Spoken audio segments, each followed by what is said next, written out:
পিঙ্কি, আমি আজকে একটা জালি লাউ নিয়ে আইছি। কি খেতে চাও তাহলে বলো? যা ভালো লাগে তাই করো।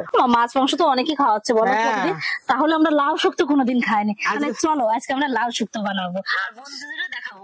মা তাহলে তুমি লাউটা কেটে নাও। কড়াই তো এদিকে গরম হয়ে গেছে, বড়ি ভাজার জন্য তেল দিয়ে দেবো।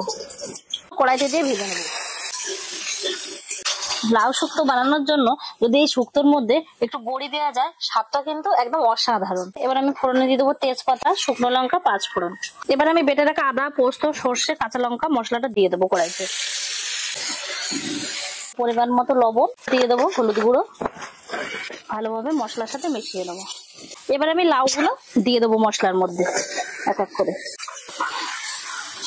পরিমাণ মতো জল দিয়ে দেবো। এবার আমি ভেজে রাখা বড়িগুলো দিয়ে দেবো লাউয়ের মধ্যে। এবার আমি ভেজে রাখা গুঁড়ো মশলাটা শুক্তোর উপর দিয়ে দেবো। খুব অল্প সময়ে, কম সময়ের মধ্যে আমাদের লাউ শুক্তোটা রেডি হয়ে গেল।